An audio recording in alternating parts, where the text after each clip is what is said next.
Welcome to Regulate and Rewire, an anxiety and depression podcast where we discuss the things I wish someone would have taught me earlier in my healing journey. I'm your host, Amanda Armstrong, and I'll be sharing my steps, my missteps, client experiences, and tangible research-based tools to help you regulate your nervous system, rewire your mind, and reclaim your life. Thanks for being here. Now let's dive in. Quick note before we get into today's episode, this is part of my Back to the Basics series, which I am rerunning on the podcast right now. It originally aired in February 2025, and it is still the series that I hear back about the most. How it helped people finally make sense and see their anxiety and depression in a new, helpful way. And since there's been a wave of new listeners joining lately, I wanted to bring this series back around. And for those of you who happen to be here the first time, I invite you to listen again through this series through the lens of where you are right now, because that's likely shifted over the last year and a half, and just curiously see what might land differently. And throughout the series, there's one quick correction. In the episodes, I may mention Rise, my membership. Well, in the last year and a half, Rise got a glow up and is now my Regulated Living membership. So same container, same work, just new name, new brand. All right, let's jump in. Welcome back. This is part 4 of the Back to the Basics series, where I decided 100 episodes into this podcast to revisit the core components of what I mean when I say we understand and approach anxiety and depression through a nervous system lens, where I go through why we take a whole human, whole life approach to healing, what that even means to give mental and physical health an equal seat at the table. So in summary of the series so far, we approach anxiety and depression as if all of your symptoms make sense, given your past lived experiences and current life circumstances. That dysregulation, what often gets labeled as anxiety or depression, occurs for 2 main reasons, which we talked about in part 3. Reason number 1 is that we are living in ways that are biologically abnormal. In our daily life, we have too many stressors and too little supporters.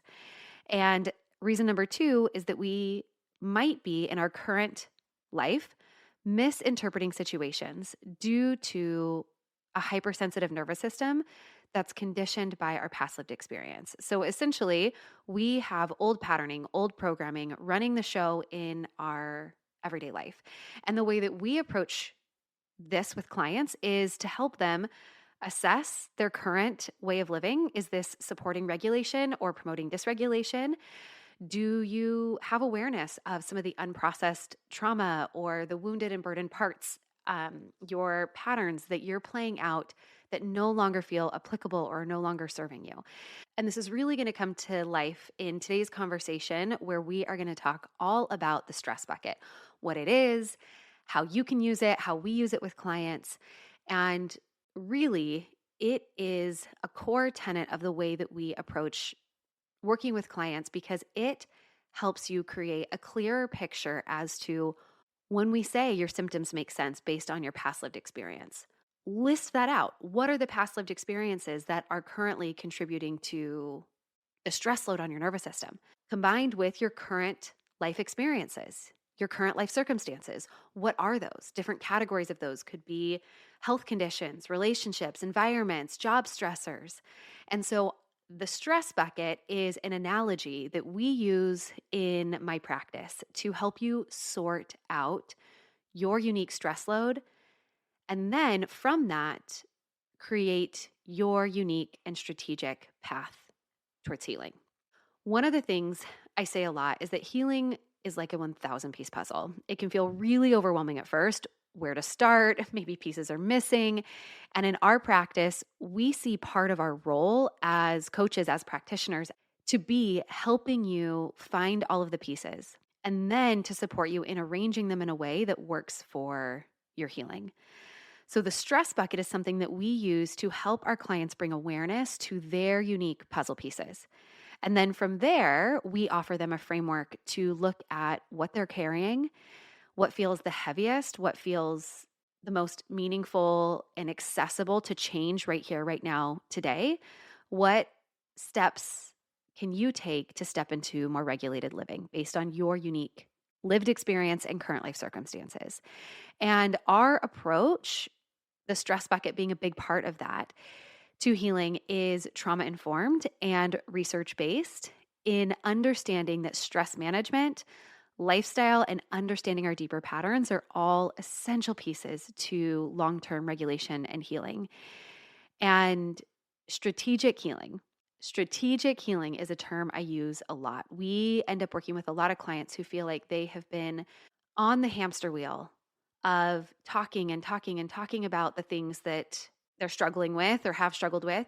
We hear a lot, I know why. I know why I'm struggling, but I need the what. I need the how. What can I do to start to live differently? And so the stress bucket leads to what we call strategic healing as being the thing to cultivate awareness. Awareness always has to come before change. This is about taking an honest look at your unique puzzle pieces, or more in line with the language and the conversation we're going to have specifically today, taking an honest look at what is in your stress bucket. So to start, I will briefly revisit our nervous system ladder from part 1 of this series. Imagine there's a ladder. So bring that ladder back to your mind that has 3 colored blocks representing each of our 3 primary nervous system states. So at the top of that ladder is a green block, and this represents the green zone of regulation. That middle color block is yellow. This is our yellow zone of activation. This is where anxiety lives. And then at the bottom of that nervous system ladder is the red zone of shutdown, where depression lives. Now imagine that you are standing at the top of that ladder and you are holding a bucket. You are holding what we call your stress bucket. When the load on your nervous system is light, it's really easy to stay in that regulated state. But as the stress load from your life, from your past lived experience, comes into your bucket, as your stress bucket gets heavier and heavier, it pushes you further and further down that nervous system ladder. So if you currently find yourself living predominantly in the yellow zone, if you identify with labels of being an overthinker, feeling anxious, or if you predominantly find yourself in the red zone, depression, disconnected, numb, then the place to start is to ask why. Why does my nervous system feel the need to keep me stuck in this protective state of activation, or to keep me stuck in this protective state of disconnection, of shutdown? And the answer is always, again, coming back to this nervous system equation, the current state of your nervous system equals the combination of your past lived experiences and your current life circumstances and the stress load that those create. And what we can offset that by is the healing work, is the tangible tools to navigate our nervous system with more agency. We're going to talk about that next week when we talk about reactive regulation. We offset this by doing the deeper healing work to lighten the load of our past lived experiences. We'll talk more about that the week after when we talk about proactive regulation. So the question to answer today is what is your stress bucket? So again, this is an analogy that we use to help you understand and assess your unique stress load. Because if you don't know what is contributing to keeping you stuck in anxiety or depression, keeping you stuck in states of activation or shut down chronic stress loops, then it's going to be really, really hard to strategically approach and handle and make change. Let me now introduce you to the different components that make up this analogy. So obviously there is this bucket. This bucket represents your nervous system, and the space inside represents your unique carrying capacity, your unique stress capacity. And what I mean by that is this is how much you can withstand and cope with without experiencing significant negative consequences. So this is what we call your carrying capacity. Then we have the water. So the water represents the stressors that come into your life. Some past, some present, some you can control, some we can't. We're going to expand on the water in a minute. Then we have the overflow. So I want you to imagine a bucket that got so full, water is now flowing over the edges. And The overflow represents your symptoms of dysregulation. And these symptoms tell us, so when your bucket starts to overflow, hey, you've exceeded your carrying capacity. Something needs to change. Symptoms are not here to annoy you. And when I say symptoms, I mean when you say you're anxious, how do you know? How do you know? Maybe your thoughts start to race. Maybe your heart speeds up. You get sweaty. Those are symptoms. Gut issues often come with long-term activation. Symptoms are not here to annoy you. They are here to communicate something to you, and they will get bigger, they will get louder, they will get worse. You will get pushed further down that nervous system ladder if you ignore those symptoms. They are there to get your attention to tell you something is too much, something is not right, something doesn't feel safe, something needs to change, we're moving too fast. So just like a bucket can only hold so much water before overflowing or becoming too heavy to carry, your nervous system operates very similarly. Your nervous system can only handle so many stressors before it becomes overwhelmed, before it gets pushed into survival mode. So let's talk a little bit more about the water in your bucket, the stressors. First of all, I think stress gets a pretty bad rap. Stress is not all bad. And for one, it's an unavoidable part of life. And so just acknowledging that and accepting that is important. There was also a research study I read a while ago that talked about how your perception of stress actually impact how stressful stress is to you, if that makes sense, or your perception of stress can mitigate or exacerbate the negative impacts of stress. So if you look at stress as an unavoidable part of life, stress happens and I have the capacity to handle it, we're going to move through. Let's say that was a stress level 6. That stress level 6 is going to have less negative impacts for you than, say, a stress level 6 for somebody who believes that life shouldn't be stressful and that all stress is bad. And they are going to make that even worse because they're going to have a stressful reaction to their stress. And to help you with this, I might tangent for just a minute and offer you another analogy to help you reframe your perspective on stress. I want you to think about stress like lifting weights at the gym. Just like strength training challenges your muscles to grow, manageable levels of stress also challenge your nervous system, and it helps to build your resilience and your adaptability. It helps to give you a bigger bucket so that in the future you can carry more before becoming overwhelmed. If we don't experience enough stress, like muscles that aren't exercised, our capacity to handle life's challenges can actually weaken, which leaves us more sensitive to even smaller amounts of stressors. So, for example, a young child who is given everything they want or protected from any of life's disappointments, this actually prevents them from facing these early stressors that in the long run inhibits their ability to practice and cultivate the skills of stress management. But on the other end of the spectrum, if we overload ourselves with too much stress, just like lifting weights that are too heavy, we risk strain, burnout, injury. So the key, again, is finding balance where stress pushes us enough to grow without overwhelming or damaging our system. And because I've talked to hundreds, if not thousands of you at this point, I know that for many of you, your experiences are that there was too much stress too early in life. There wasn't somebody in life who taught me how to be resilient, who taught me how to manage stressors, let alone manage stressors in a healthy, helpful way. And so part of healing is also being really gentle and compassionate with yourself about, I lack these skills, not because I suck. I lack these skills or I lack this capacity because it wasn't taught to me early on. And we'll likely talk a little bit more about that a little further in this conversation.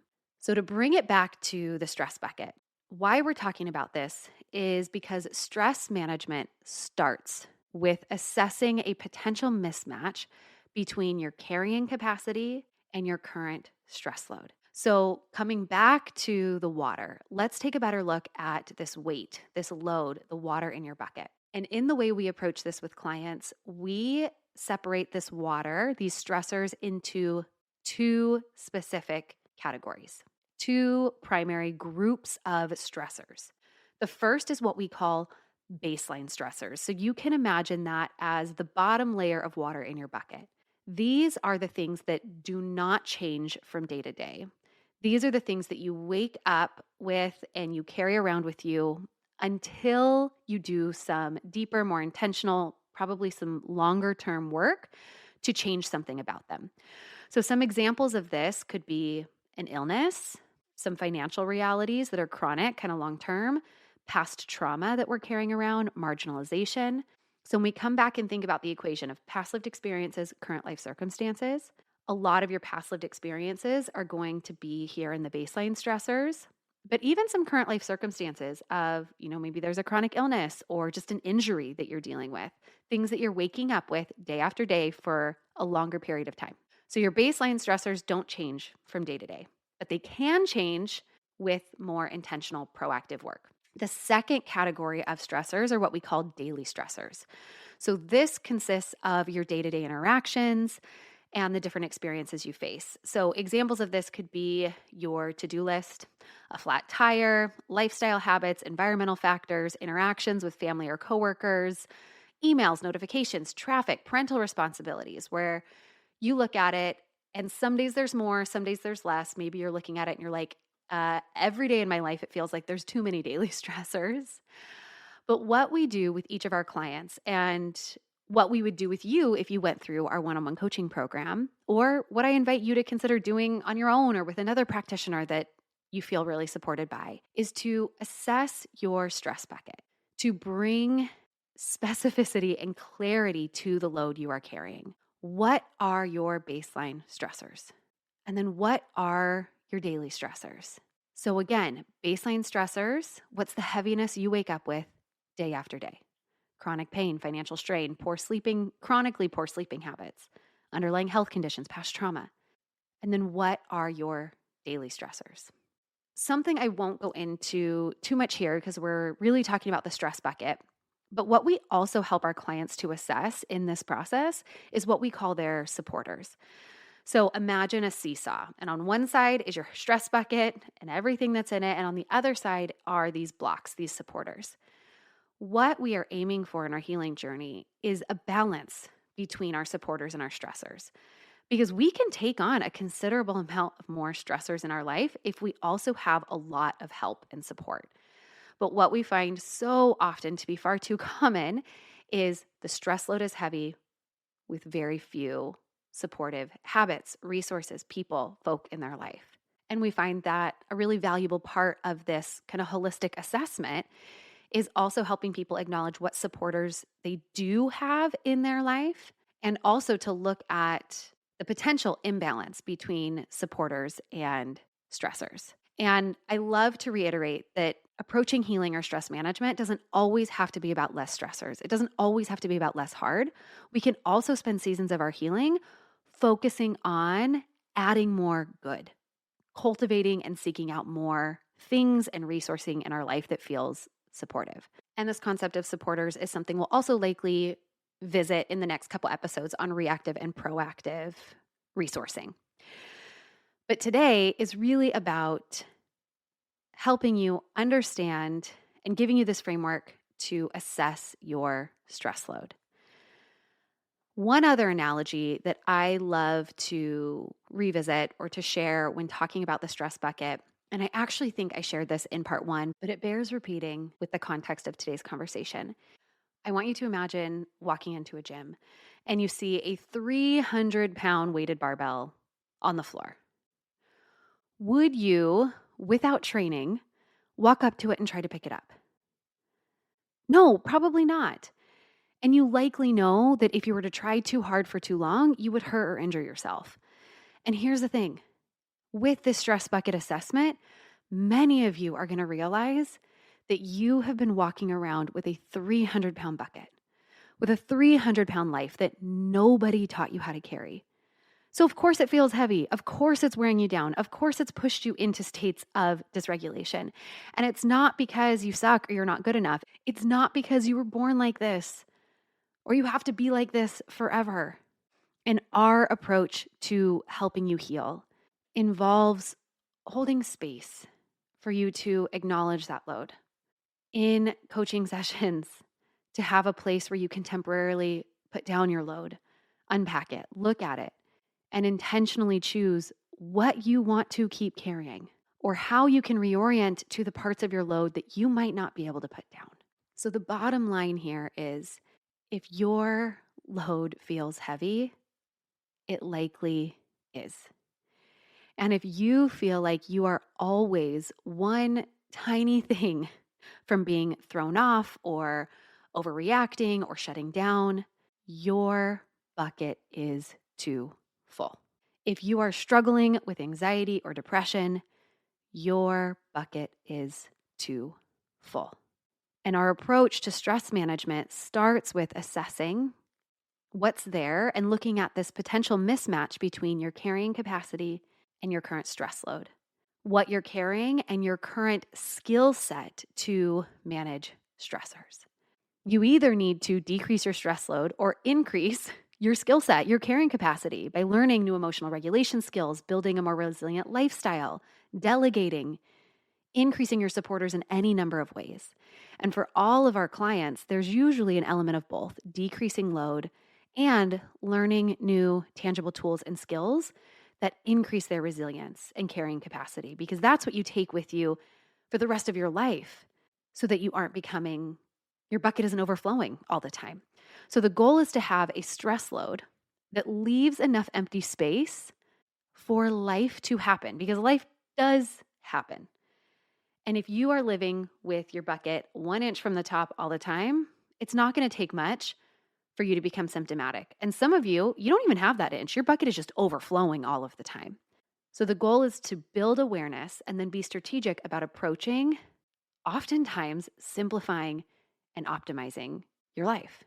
And this gets a lot easier when you understand how your physiology works, what the basic well-being pillars are, get the support, not just in knowing better, not knowing, okay, I should probably exercise or eat healthier, but having a supportive practitioner who understands physiology enough to support you in behavior change that's appropriate given your capacity and your life circumstances, and who's also trauma informed enough to be able to know, ooh, I don't think this is about a habit. I think this is about an underlying pattern.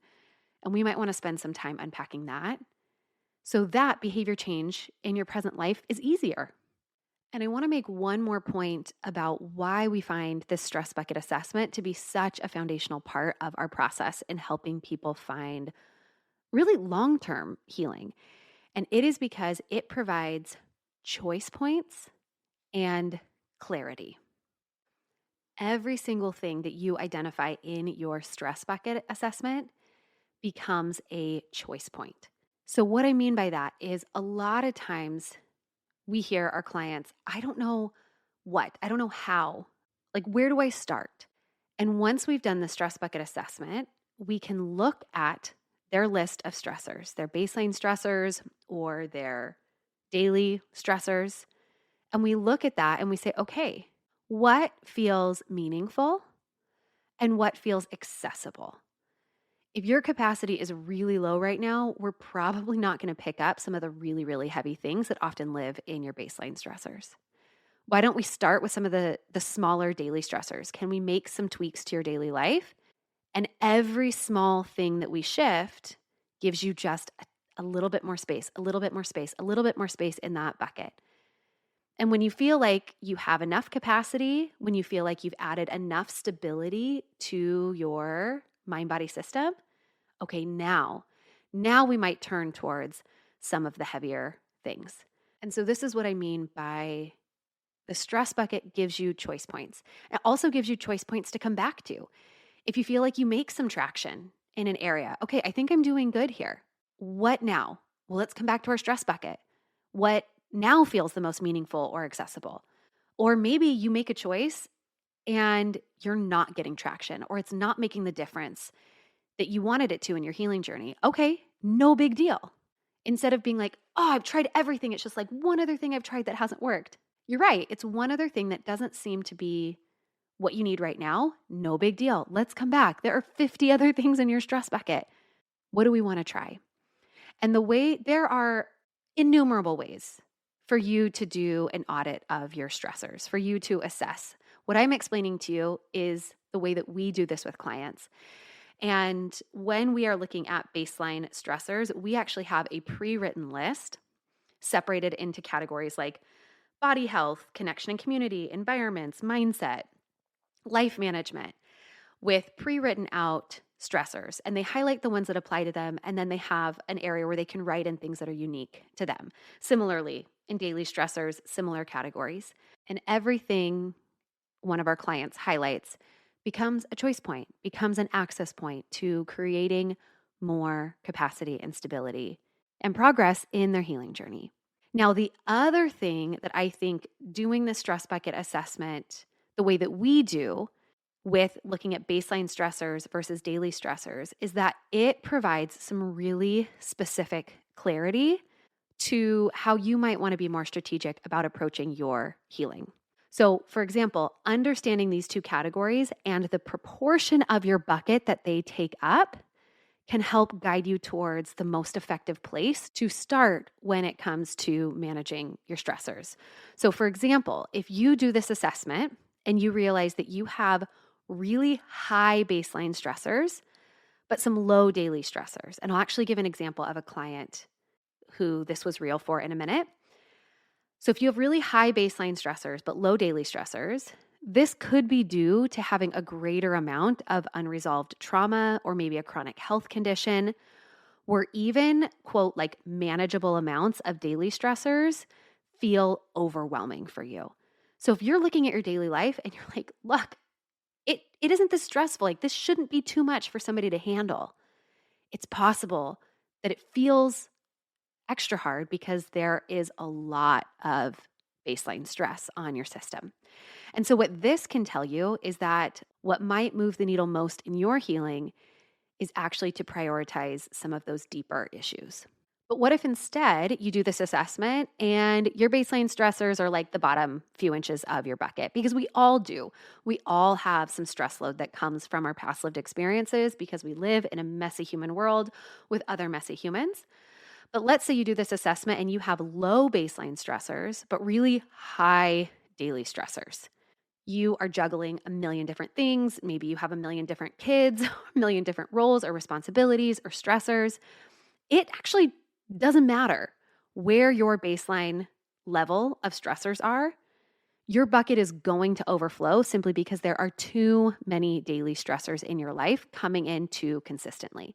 So you can sit with a practitioner and talk about your childhood and those patterns all day long. But if something doesn't change about the logistics of your daily life, the health habits in your daily life, you are constantly going to still be in overflow. And so what this tells us when we have lower baseline and higher daily stressors, that what might move the needle most in your healing journey is an adjustment to your daily stress load, your daily lifestyle. Great. Those are two very different strategies. And if you're somebody who's like, I have high both, I have so much crap from the past that I'm carrying around and my daily life is so full, hey, there's a combined approach. And this became really evident with something one of our members shared. So for some context, we just updated our signature healing course. And as she was going through those modules, when she got to the one on the stress bucket, she shared, quote, I'm really finding this new course helpful in its simplicity. I had an aha with the stress bucket module. When we've talked about the stress bucket in the past, I always felt a bit confused.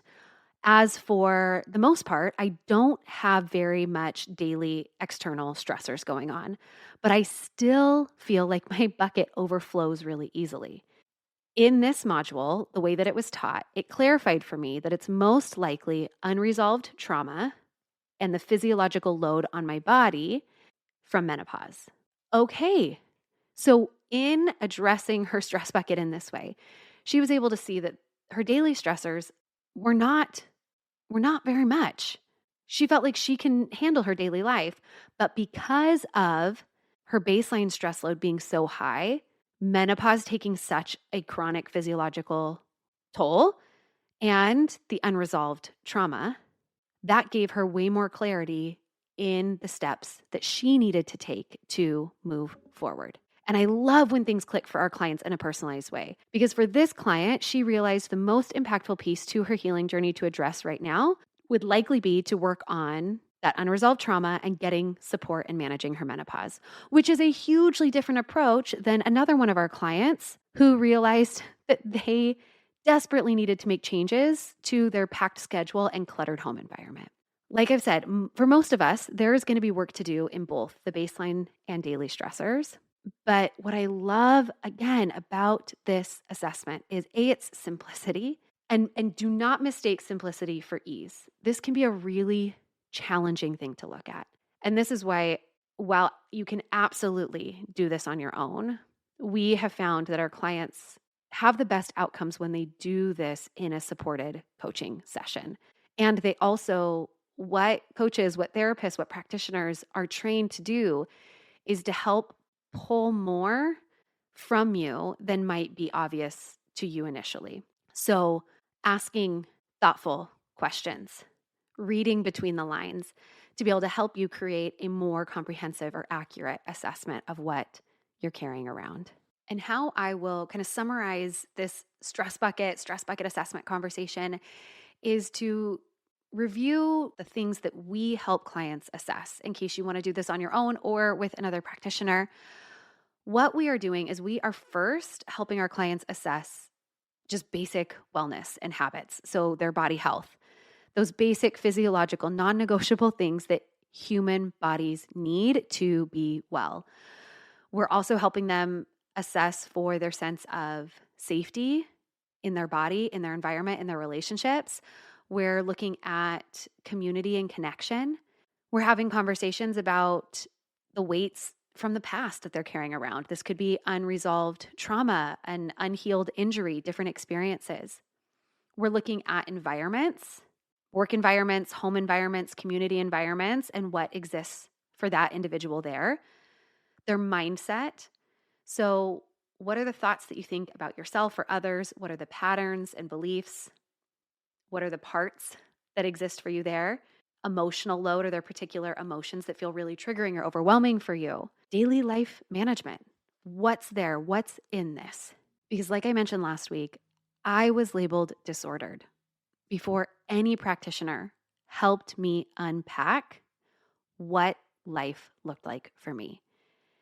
And one of the most important things that I reiterate here is that there are fundamental research-supported truths for being human. There are certain minimum standards of well-being that when they are not met, our nervous system lacks vital safety cues and resourcing, which will always increase our stress levels and decrease our capacity to handle stressors. You have basic physiological needs: 8 hours of sleep, proper nutrition and hydration, time outside and away from screens. Those are often places where we help our clients start. We also have basic psychological needs, things like connection and community, a sense of belonging and worth, manageable stress loads, safety, stability, time for creativity. Research shows us that a sense of community is one of the greatest mitigators of traumatic impact and one of the greatest contributors to post-traumatic healing and growth. And when, as a practitioner, I am working with somebody to improve their mental health, I believe that all of these things need to be acknowledged and considered. And the two things that I love most about going through this assessment process with clients is, number one, the self-compassion that comes for each of our clients from seeing all that they're carrying. This is a big aha moment, a light switch moment, often in their healing journey of, oh, I'm not broken. My load is just really heavy. And no wonder all of a sudden my symptoms make sense and the load is the problem, not me. Awesome. We can do something about the things or many of the things in that bucket. And the second thing is that it provides that clarity of what does my strategic healing look like? The clarity and the choice points for them to lay out a personalized and comprehensive path forward for healing. Mental health looks different for everyone. There are no two stress buckets that are the same. And so the path to healing is going to be unique as well. To wrap things up, in summary, your stress bucket represents your nervous system's capacity to handle life's challenges. When this bucket overflows due to too many baseline or daily stressors, symptoms of anxiety, depression, activation, or shutdown. These are symptoms, can be psychological, they can also be physiological, physical. Symptoms emerge. And understanding your unique stress load provides clarity on where to start your healing journey. And it offers you multiple choice points along the way for creating meaningful change. All right, our 3 takeaways. Number 1, stress capacity. Everyone has a unique capacity for stress, and when we exceed it, we experience symptoms of dysregulation. Number 2, identify your stressors. And we talked about 2 types of stressors that fill your bucket. Baseline stressors, which are past lived experiences, parts, patterns, chronic conditions, circumstances you wake up with on the daily. And then you have your daily stressors, the day-to-day interactions, to-dos, things on your schedule, or experiences that you face. And identifying both helps to create a personalized healing strategy. And number 3, strategic healing. Healing does not mean eliminating all stress, but instead in finding more balance, either by reducing your stress load or increasing your supports, your caring capacity through skills, resources, lifestyle change, coaching, therapy, friends, any number of things. All right, friend, I know we ran a little longer than normal with today's conversation, but I hope that there was something here that felt helpful or tangible enough for you to apply it to your healing journey. And just a reminder that I love to hear from you. If this or any of the conversations here on the podcast really resonate with you, or if you have a takeaway that you want to share or a question for me, send me a DM, send me an email, or better yet, shameless plug, I read every single one of the podcast reviews. If you are benefiting from this, it would mean the world to me for you to leave a 5-star rating and review. And as always, is an open invitation that if this resonates, if you are craving a more tangible, strategic, holistic, whole human approach to healing anxiety and depression, myself and my team would love the opportunity to support you. And you can always find the links in the show notes to book a completely free discovery call with me to learn more about our one-on-one coaching program. You'll also find the link to jump into and join me inside Regulated Living, which is my membership and nervous system healing space. All right, that's it. We'll wrap up, sending so much hope and healing your way. Thanks for listening to another episode of the Regulate and Rewire podcast. If you enjoyed what you heard today, please subscribe and leave a 5-star review to help us get these powerful tools out to even more people who need them. And if you yourself are looking for more personalized support in applying what you've learned today, consider joining me inside Rise, my monthly mental health membership and nervous system healing space, or apply for our one-on-one anxiety and depression coaching program, Restore. I've shared a link for more information to both in the show notes. Again, thanks so much for being here, and I'll see you next time.